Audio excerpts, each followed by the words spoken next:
سلامونه دوستانو، زما چینل ته ښه راغلاست. انشاءالله چې تاسو ټول به ښه یاستئ. نن تاسو سره یو جدا ډول ویډیو شریکوم.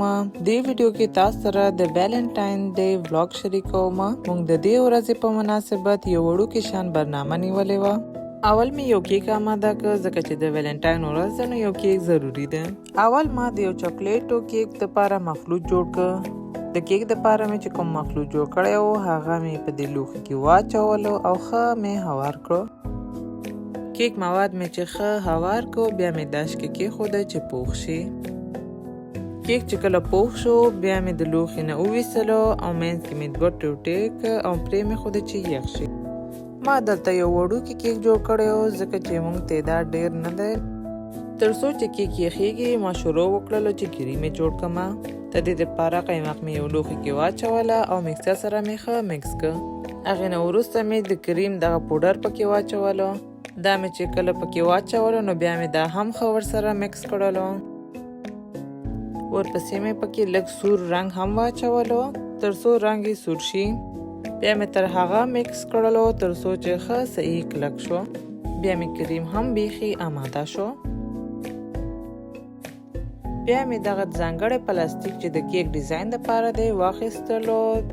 دغه طرف نه مې پرې کړلو او د وړوکې وسیله چې د کیک ډیکوریشن دپاره دی دا مې پکې کېښودلو او لږ رنګ مې په دا پلاستیک کې هم واچولو. ورپسې مې د کیک مواد ټول په دا پلاستیک کې واچولو او یخچال کې مې کېښودو تر څو اوبه نه شي. کیک اوس هم لا صحیح یخ شوی نه دی نو تر هغه چې کیک یخیږي زه به د فرني دپاره شیدې ګرمې کړمه. شیدې چې کله ګرمې شوې نو بیا مې پکې کارنفلاور واچول او ښه مې سره ګډ کړل. بیا مې دې لوښو کې تقسیم کړل. زموږ چون کورنۍ وړه ده نو ما یوازې 4 وړې کاسې راواخیستل او دې کې مې دا فرني مایه واچوله. بیا مې پکې تازه میوې واچولې. هر څه چې ما سره تیار کور کې و نو هماغه مې وکارول. بیا مې د پاسه پې د توت زمیني جیلی جوړ کړی و نو هغه مې پې واچولو او پرې مې ښودلو چې یخ شي. لږ مې ساده فرني هم جوړه کړله. اوس مې د کیک ډیزاین کولو ته شروع وکړله. کیک بیخي یخ شوی و نو یو دانه کیک مې دغسې لاندې کېښودلو. د پاسه مې چې کوم کریم جوړ کړی و هغه مې پرې ووهلو او ښه صحیح مې هوار کړلو. بیا مې کیلې دغسې وړې وړې ټوټې کړلې او دا مې هم په دغه ترتیب په سر یې کېښودلې. بیا مې د پاسه پرې د بله ټوټه کیک هم کېښودله. بیا مې دوباره پې کریم ووهلو. دا مې هم ښه ښایسته پې هوار کړلو او ګیس چاپیر مې هم په کریم باندې ولړلو. دوستانو ما دلته یو ډېر آسان او ساده کیک جوړ کړی دی. دا هر څوک کولی شي جوړ کړي. بیا مې دغسې میده شوي چهارمغز 4 طرفه پرې وشیندلو. دې نه وروسته مې باقي کریم سره دغسې ګلونه جوړ کړل.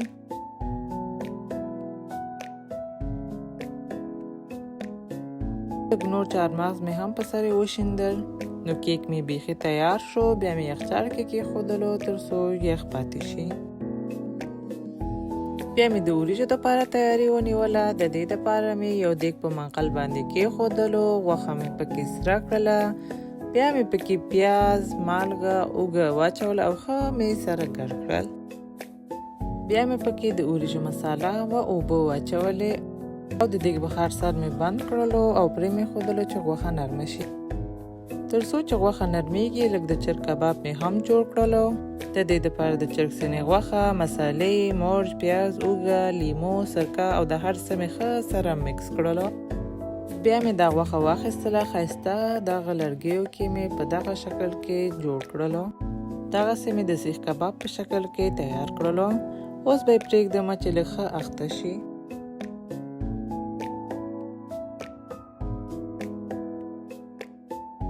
بیا مې د میز جوړولو باندې شروع وکړله. اول مې دا ګلدان کېښودلو چې دا ګلونه مې د ژوند ملګري راته ډالۍ کړي وو او دا زما فیوریټ ګلونه هم دي. بیا مې ترڅنګ یو شمداني کېښودله. بیا مې ډیکوریشن دپاره دغه ټوټه چې د مشقاب لاندې کېښودل کېږي دا مې میز باندې کېښودله. ورپسې مې مشقابونه راواخیستل او دا مې هم کېښودل.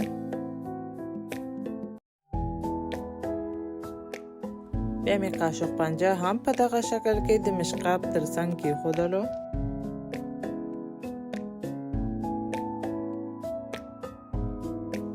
بیا مې ګیلاسونه هم په دغه شکل کېښودلې او د ښایست لپاره مې وړې وړې دا پاڼې واچولې. بیا مې دغه د زړه په شکل جوړ شوي پوکاڼې هم په دیوال باندې ونښلولې. بیا یو څو ګروپونه را سره وو، دا مې هم د میز د پاسه کېښودلې چې د میز ښکلا ورسره زیاته شي. میز مې هم بیخي آماده شو. اوس نو بیرته راغلمه وریجو خواته. دلته تاسې کتلی شئ چې غوښه نرمه شوې ده. اوس مې لږ نور هم سره کړل. بیا مې پکې ګازرې او ممیز هم ور اضافه کړل او ښه مې سره ګډ کړل.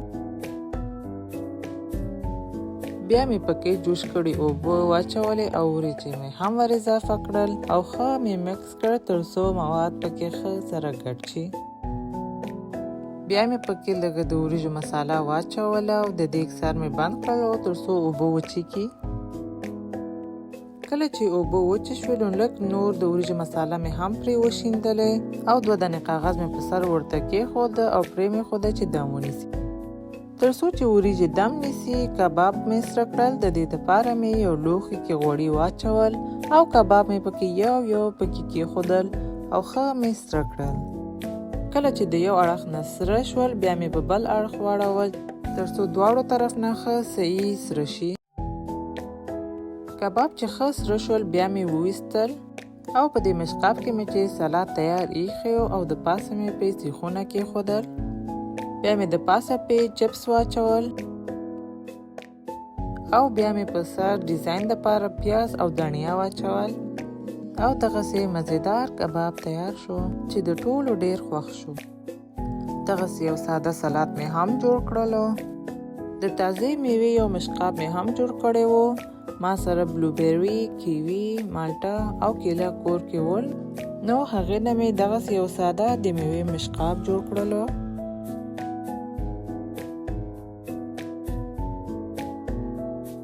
وریجې مې هم ښه صحیح دم شوي دي. دا مې ډېر په احتیاط سره ښه سره ګډ کړل او هغې نه وروسته مې یو لوښي کې وویستل.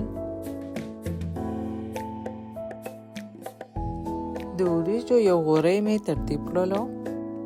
اوس نو وریجې مې تیار شولې. کیک هم آماده دی، هر څه تیار دی. بیا مې دا هر څه واخیستل او د میز په سر مې کېښودل. تاسو په دې ویډیو کې لیدلی شئ چې میز مې څنګه ډیکور کړلو. البته دا زما خپله علاقه یا ذوق دی. که تاسو هم غوښتلو دغسې میز ترتیب کې نو تاسو کولی شئ په خپل ذوق یا خوښه ډیکور کړئ. خواړه مې ټول کېښودل لکه څنګه چې ګورئ میز بیخي آماده دی او زموږ ټوله کورنۍ په ګډه سره یو ځای دغلته د ویلنټاین ورځ سره ولمانځله. دوستانو تاسې هم کولی شئ کله کله په یو نیمه بهانه دغسې خپل کورنۍ سره یو ځای ولمانځئ. دې سره مو مینه محبت زیاتیږي. البته ضرور نه دی چې یوازې ویلنټاین ورځ وي. دلته ما او د ژوند ملګري مې کیک هم سره پرې کړل او نوش جان مې کړلو. ډېر خوندور راغلی و. دوستانو دا وه د نن ورځې ویډیو. هیله ده چې ستاسو خوښه شوې وي. که تاسو غواړئ داسې ویډیوګانې نورې هم جوړ کړم نو کامنټ کې حتما را سره خپل فیډبیک شریک کړئ او زما چینل سبسکرایب هم کړئ. مننه.